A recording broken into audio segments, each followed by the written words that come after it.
माया हमें इस संसार के विशाल रंगमंच का ऐसा अभिनेता बना देती है जो अपने किरदार को ही अपनी असली पहचान मान बैठता है। इस नाटक में कोई राजा बना है तो कोई फकीर। माया का प्रभाव इतना प्रबल होता है कि राजा का किरदार निभा रहा अभिनेता सचमुच अहंकार से भर जाता है और फकीर बना अभिनेता सचमुच रोने लगता है। वे भूल जाते हैं कि ये केवल कुछ घंटों का खेल है और पर्दा गिरने के बाद मृत्यु के क्षण न कोई राजा रहेगा न कोई फकीर। दोनों को अपने कपड़े उतारकर एक ही ग्रीन रूम में जाना है। माया हमें हमारे इस अस्थायी किरदार, मैं पिता हूँ, मैं अधिकारी हूँ, मैं ज्ञानी हूँ, मैं धनवान हूँ, के इतने गहरे वशीकरण में बांध लेती है कि हम अपनी असली पहचान, उस अनंत आत्मा को भूल जाते हैं। माया एक दीर्घकालिक जागृत स्वप्न की तरह है। जब हम रात को सोते हैं और स्वप्न में देखते हैं कि कोई बाघ हमारे पीछे दौड़ रहा है, तो हमारी हृदय गति बढ़ जाती है। हम भय से कांपने लगते हैं और पसीने से भीग जाते हैं। उस स्वप्न के भीतर वो बाघ, वो जंगल और वो भय 100% सत्य लगता है। पर जैसे ही आंख खुलती है, हम पाते हैं कि न कोई बाघ है, न कोई जंगल, हम तो अपने सुरक्षित बिस्तर पर हैं। ठीक इसी प्रकार माया का ये संसार भी एक लंबा स्वप्न है। जब तक हम अज्ञान की नींद में सो रहे हैं, इसके सुख दुख, लाभ हानि, अपमान सम्मान हमें रुलाते और हंसाते हैं। पर जिस दिन ज्ञान की सुबह होती है, तब व्यक्ति मुस्कुरा कर कहता है कि अरे, ये तो सब केवल एक मन का खेल था। माया हमें नाम और रूप के भ्रम में उलझाकर मूल तत्व से भटका देती है। एक सुनार की दुकान में सोने का कंगन, सोने की अंगूठी और सोने का हार रखा है। माया हमें ये देखने पर विवश करती है कि अंगूठी छोटी है और हार बड़ा है, या कंगन का डिजाइन पुराना है।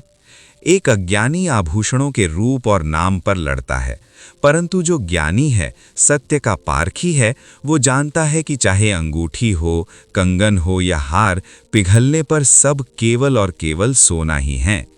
माया हमें हिंदू, मुस्लिम, ऊंच नीच, अमीर गरीब और गोरे काले के रूपों में उलझाकर आपस में लड़वाती है, जबकि ज्ञानी जानता है कि हर हृदय में धड़कने वाला तत्व केवल एक ही है।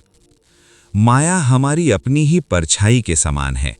यदि आप अपनी परछाई को पकड़ने के लिए उसके पीछे दौड़ेंगे, तो आप जीवन भर दौड़ते रहेंगे, पर उसे कभी छू नहीं पाएंगे। आप जितना तेज दौड़ेंगे, वो उतना ही आगे भागेगी।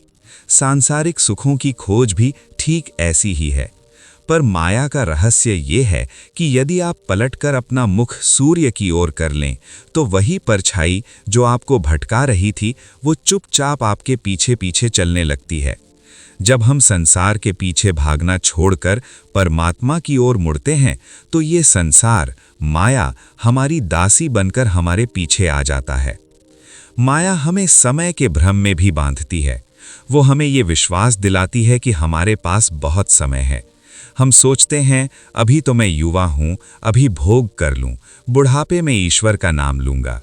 ये माया का सबसे मीठा विष है। वो मृत्यु के सत्य को हमसे ऐसे छुपा देती है जैसे कसाई बकरे के सामने हरी घास डाल देता है।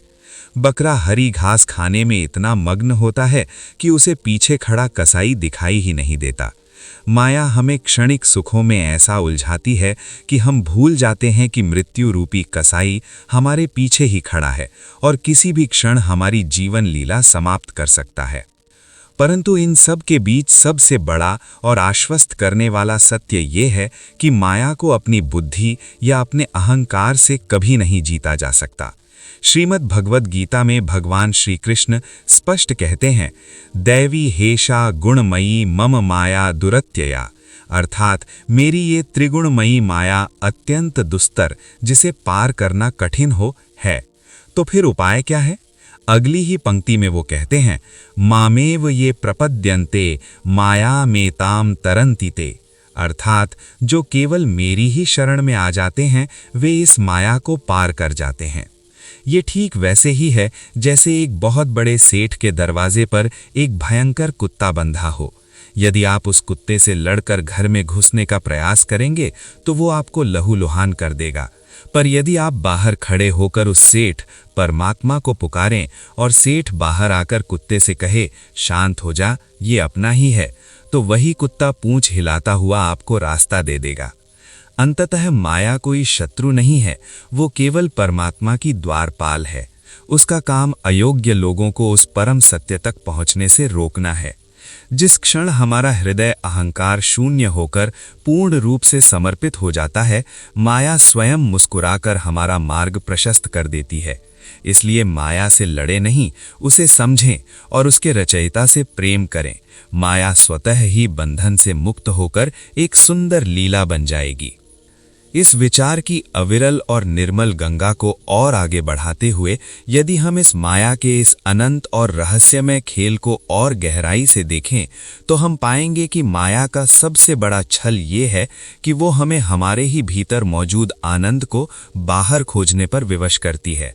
हम उस कस्तूरी मृग की भांति हो जाते हैं जिसकी नाभि में कस्तूरी की सुगंध होती है, पर वो उस सुगंध को पाने के लिए पूरे जंगल में पागलों की तरह भटकता है, झाड़ियों में अपना लहू बहा देता है और अंत में थक कर मर जाता है। ठीक उसी तरह परमात्मा और परमानंद हमारे भीतर विराजमान है, पर माया हमें उसे धन, पद और बाहरी उपलब्धियों में खोजने के लिए दौड़ाती रहती है। माया हमें मेरा और तेरा के उस मिथ्या आवरण में लपेट देती है, जहां हम भूल जाते हैं कि इस संसार में हम केवल एक मुसाफिर हैं। हम एक रेलगाड़ी के यात्रियों की तरह हैं जो कुछ समय के लिए एक ही डिब्बे में यात्रा कर रहे हैं, पर माया हमें ये भ्रम दे देती है कि जो सहयात्री हमारे सगे संबंधी, मित्र, परिवार हैं, उन पर हमारा शाश्वत अधिकार है। जब किसी का स्टेशन आता है और वो उतर जाता है, मृत्यु या बिछड़ना, तो हम रोते हैं, छाती पीटते हैं, ये भूल जाते हैं कि यात्रा का नियम ही यही है कि जो चढ़ा है उसे एक दिन उतरना ही होगा। माया हमें किराए के मकान को अपनी पुश्तैनी जागीर समझने की भूल करवाती है। माया हमें ये भ्रम देती है कि हम संसार की वस्तुओं के स्वामी यानी मालिक हैं, जबकि वास्तव में हम उनके दास बन चुके होते हैं। ये एक मकड़ी के जाले की तरह है, जिसे मकड़ी स्वयं बुनती है ये सोचकर कि वो इसमें फसाड़ फसाएगी, पर अंत में वो स्वयं ही अपने बुने जाले में फंसकर प्राण त्याग देती है। हम भी अपनी इच्छाओं, वासनाओं और महत्वाकांक्षाओं का जाला बुनते हैं और सोचते हैं कि हम बहुत चतुर हैं, पर अंततः वही जाला हमारा दम घोंट देता है। माया हमें मरुस्थल की उस मृग तृष्णा की तरह भरमाती है, जहां दूर से रेत पर पानी चमकता हुआ दिखाई देता है। प्यासा व्यक्ति उस पानी की आस में दौड़ता है, पर वहां पहुंचने पर उसे केवल सूखी रेत मिलती है। फिर वो और दूर चमकते पानी की ओर दौड़ता है। जीवन में भी माया हमें यही कहती है कि बस ये डिग्री मिल जाए तो सुख मिलेगा, बस ये नौकरी मिल जाए तो शांति मिलेगी, बस घर बन जाए तो जीवन सफल हो जाएगा। हम एक बस से दूसरी बस तक दौड़ते रहते हैं और प्यास कभी नहीं बुझती, क्योंकि माया हमें भविष्य के झूठे सपनों में उलझाकर हमारे वर्तमान के अमूल्य क्षणों को चुरा लेती है। संत कबीर और अन्य महापुरुषों ने एक अत्यंत सुंदर दृष्टांत दिया है कि ये माया रूपी संसार जल की तरह है और मनुष्य का जीवन एक नाव की तरह। नाव का जल में रहना कोई समस्या नहीं है, यह तो उसकी नियति है। नाव बनी ही जल में चलने के लिए है।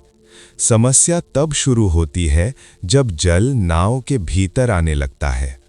हमें संसार में रहना है, ये माया का बंधन नहीं है, परंतु जब संसार हमारे मन के भीतर घर कर जाए, हमारी चेतना पर हावी हो जाए, तब हम डूबने लगते हैं। परंतु इस पूरी चर्चा का चरम बिंदु यानी पिनिकल ये है कि माया को केवल एक खलनायिका मानना भी एक एकांगी दृष्टिकोण है।